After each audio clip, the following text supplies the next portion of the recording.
Hi everyone!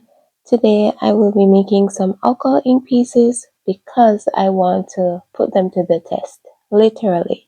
So I make a lot of alcohol ink pieces. I love the way they look and I want to see if they are long lasting. As a result, I will be doing a test, the sunlight test, to see how they will fare if left in the sun for an extended period of time. I will be doing this test with both commercial alcohol inks and my DIY alcohol inks, which are to the right of your screen now. I'm using 2-part epoxy resin for this project since it's the resin that I use most often, and I am doing 8 pairs in total, and the goal is to try and get the 2 pairs to look as closely as possible to each other. So for my first pair, I'm using blue and yellow alcohol inks, and we know that blue and yellow are primary colors, and when they combine, they give a green color, which is why we're seeing a lot of green in that first pair. If you do any kind of art, any work that involve mixing colors, then it is a good idea to get familiar with color theory and how different colors complement each other. I mean, you will learn as you go, but it doesn't hurt to look it up first. I know that some color combination gives you a brownish color, and it can be disappointing if that's not what you're going for and you end up with that. So it doesn't hurt to look it up. I'm definitely not an expert in this area. Much of my color mixes I just select based on what I want or I imagine the finished product will look like, and it has worked out well so far, but I will say that I do end up with color mixes that I don't like. So back to the project. For my second pair, I used red and a little bit of yellow, so I'm expecting a little bit of orange in the mix there. For the second pair, I just did one color. I'm doing blue for that one. And I am back on the first pair because I saw negative spaces and I wanted to fill them out. So for pairs 1, 2, 3, I used commercial alcohol inks. And now I'm doing DIY alcohol ink. And this color is purplish red. The color isn't very vibrant, but for some reason I wanted to use it. And I'm combining it with a shade of blue. The next one I'm using orange, and I am combining that one with a shade of violet. To make these alcohol inks, all I did was mix 99% isopropyl alcohol with mica powder, and that was it. I have achieved stunning results using these DIY alcohol inks, so I know that they can come out looking very nice, and I'm interested to see if these pieces will stand the test of time because I do intend to get them in the hands of beautiful people who deserve beautiful experiences. So this project is a very worthwhile one for me. So far, I made 3 pairs with DIY alcohol inks, including the topmost circles, which I only used the color blue, and I'm back to using commercial alcohol inks, only because they are brighter. They're brighter and they are very rich in color, which makes them make beautiful pieces. So I want to put more of these colors to the test. After all, they are commercial, and if they don't stand up, then I don't know what will. But anyways, after adding the alcohol inks in the resin, I also decided to add white alcohol ink, but I don't have any commercial white alcohol inks. I've ordered one and it is on its way, but I'm not going to let that stop me because I really want to get this project done, and so I'm proceeding. The first one is going to be horrible because I tried to amend an alcohol ink, DIY alcohol ink that I did to mimic the fluidity of the commercial alcohol inks, but it was heavy and it sunk right to the bottom. So I reverted to my normal alcohol ink, which I've had great results with. So I'm using this for all of the pieces. I don't think it will affect, it shouldn't affect the final test that I'm trying to do because I really want to see how the colors will hold up in sunlight, and so I don't see how the white alcohol ink will affect it. I noticed negative spaces in one of the last pair that I did, and so I decided to drop some blue in to complement the 2 shades of red that I added earlier. Stay tuned because it will be interesting to see how these turn out. At the bottom right of the screen, you can see the DIY alcohol inks. They have been pulled into the middle of the cavity, and so a lot of negative space has been created. So to correct that, I'm just adding some more alcohol inks. I will say that negative spaces are not necessarily always a bad thing, because when the backing color goes on it, the negative spaces will allow the backing color to show through, which will create an added dimension to the final look of the piece. So it's not a bad thing, but in this instance, I wanted to fill them out a little bit, and so that is what I did. So all of this took quite some time. So shortly after dropping in the last alcohol ink, I stir. I give a gentle stir to each of the cavities just to create a little swirl effect in the different pieces. Most resin art YouTubers that I have watched, they would recommend an hour wait or so on, but I live in Jamaica and the temperature is quite warm. As a result, my work time with resin is a lot shorter than persons who live in England, for example. It seems to me that resin is a big thing in England, which is cool. I don't know that there are many resin artists where I live in Jamaica, but it would be interesting to find out if there are a lot of resin artists in the area where you live. So you can leave a comment in the comment section to let me know what your experience is like with resin or your knowledge of resin users in your country, your area. But back to the point that I was trying to make. Your experience with resin will depend on where you live, because temperature is such a big thing when it comes onto resin. So whatever is recommended to you by anyone, including me, you have to take it with a grain of salt, or you have to try and understand the principle behind what is being said to you, so that you don't just follow things blindly or follow the clock to do something, because that may run you into problems. And that ranges from how long you take to mix your 2-part epoxy resin to begin with, to how long it takes for you to pour, to add in alcohol inks, and so on and so forth. So just try and understand the principles. As it relates to stirring this resin, I just waited until it is thick enough so when I pick it up, it's not dripping off of the stir stick. It holds shape, so you want it to be able to hold its shape before you stir it, because if not, then you will just be mixing it as if you were mixing in liquid pigment color in your resin to color it, and that's not what we want. We want our colors to keep separate, but we want them to kind of blend a little bit. So that's what I'm doing here. I want to take a moment to thank you all for watching this video to this point. I really appreciate your stopping by, and if you reach this far in the video, please like and please consider subscribing to the channel. I want to produce more videos. Making videos takes a lot of time. It's such a huge time commitment, and so I definitely want to improve in doing that and be more consistent. And I'm telling you that your support in this regard will go a far way. So I thank you in advance for subscribing and for engaging with this video. And I thank everyone who has already done so in a big way. Thank you, thank you, thank you.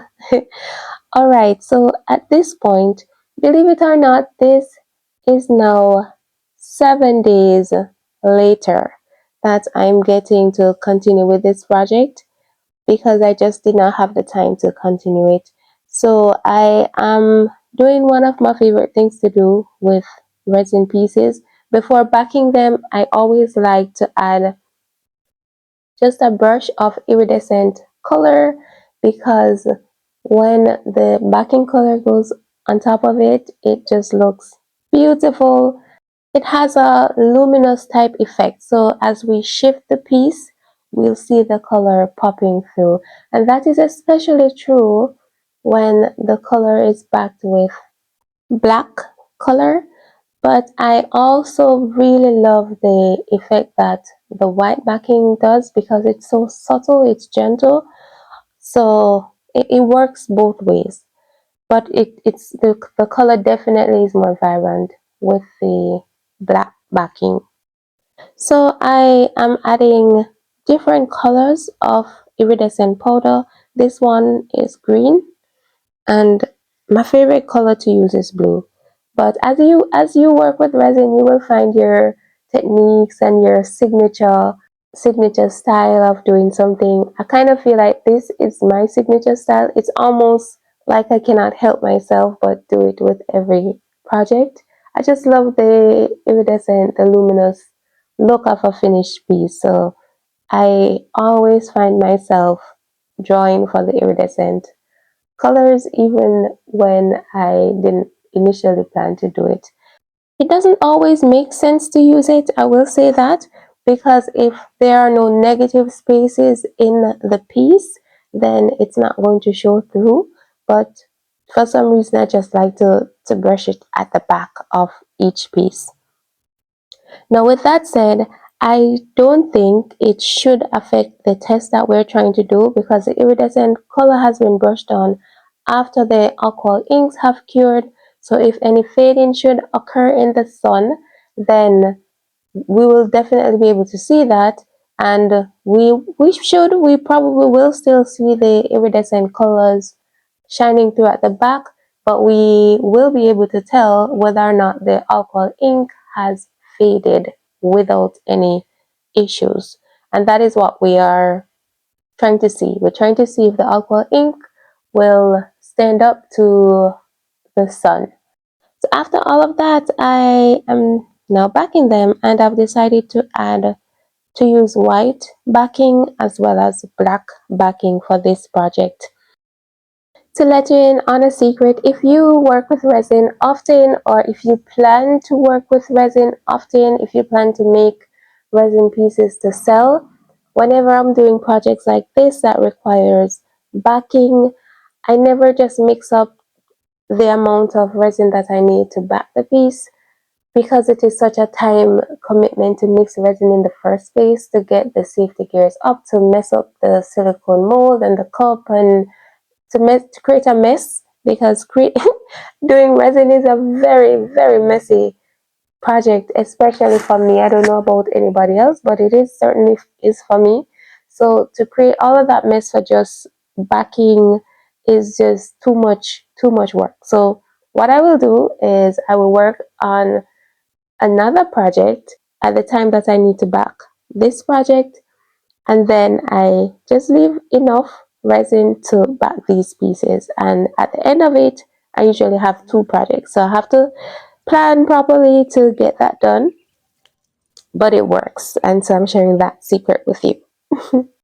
So after pouring the resin in the cavities, I spread it out just to make sure that it has covered the entire back.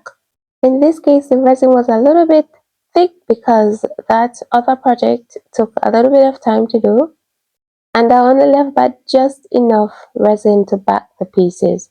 So if you do this, just be careful that you leave enough resin that all of the pieces can be covered. So that is what I'm doing here, and now it's time to just leave it to cure. This is the next day, and now it is time to unmold, my favorite part of every project. And for the first two, I can see that there's a difference in the colors. And I want to show you guys something. So both of these pieces, I had brushed iridescent colors on them. But in looking at the square, we can definitely see that the iridescent color, the blue iridescent color in the background is shining through because it was backed with black. The color on the other piece is very subtle because it was backed with white. So that is a difference. So these were the first two that I dropped in that heavy alcohol ink, the heavy white alcohol ink in. So it has sort of, I knew it wasn't going to turn out well, and it didn't, because the alcohol ink just dropped right to the bottom. But they at least kind of look alike. For the most part, the pieces that I have unmolded look close enough to each other to be used in this experiment. The hearts weren't very close, but they weren't bad. These hearts, the bigger hearts, definitely had a nice rich color. I'm going to take photos and show you them up close so that you can have a better look at them. But for the most part, the pieces resembled each other. The pairs turned out looking alike. This pair, the last one that I unmolded, they were the ones that looked the least alike. So this is what they look like up close. These definitely look alike. These two. These ones also look alike. The ones that look alike are going to be very good in the test because we'll have something that started out close to compare them with. These ones also look alike, and I will say that I really like the finished product. These are also nice and bright, but these ones, they don't look alike. But I will still use them in the experiment, and all I did was to just put them in the sun, and I left them in full sun, at least 9 hours of direct full sun, and I left them there for a total of 15 days in the sun. Now, before you say that this is too short of a period of time, 15 days in full sunlight is 135 hours. So that's a long time to be in the sun. And I'm also going to do a much longer experiment where I leave them for a much longer period of time. So I'm organizing these pieces to compare them with the ones that were hidden away in the dark. And in looking at them through the camera, I was only able to see a distinction in one of the piece. Only one of the piece looked remarkably different, and you're going to see it closer when we look at the current photos compared to the photos that were taken at the start. So in looking at this, the first ones are at the top, the ones 15 days later are at the bottom, and we can clearly see that fading took place in the one that was in the sun, which is on the left of the screen. In this pair, the before and after photos look the same. There's no color change in the before and after. The lighting can account for a difference in the shade, but look at the two in the same frame and we don't see a difference. The same thing is true in this one. I am not seeing any change in the photos that were taken 15 days later. Both of them look the same vibrant color. These ones, the ones on the left are the before and the ones on the right are the after. There is definitely a color difference, but I think it's lighting because the ones on the right, the ones that were taken 15 days later, there's no shift in the colors. And the same is true with these ones. The colors remain the same in both the before and after. These ones, they did not have the same colors to start out with, so they were not good test subjects. So really all we have to compare is the first photo with the second photo. And in looking at them, there seemed to have been a shift in the color in the one that was in the sun, although the lighting of the camera at the time the photo was taken could be a factor. So those are not good test subjects, and the same is true for these ones. They did not start out looking the same, So again, the lighting of the photo may have accounted for these ones. So that's it for this phase of the experiment. As I mentioned earlier, I will be doing a longer version of this experiment, so stay tuned for that. Thank you so much for watching, and I hope you have a wonderful day as well as a restful night. It's the morning of January 3rd, and I'm putting these pieces back in the sun. The sun is going to be up in a few. Just making sure that they are facing the right direction. Ow, ow, ow, ow. The cactus plant stabbed me. So I have to hold on the plastic. So I'm putting these like so. And I'll see it in 6 months. So look at my little plant. It's older than now. So we'll see how far it reaches in 6 months.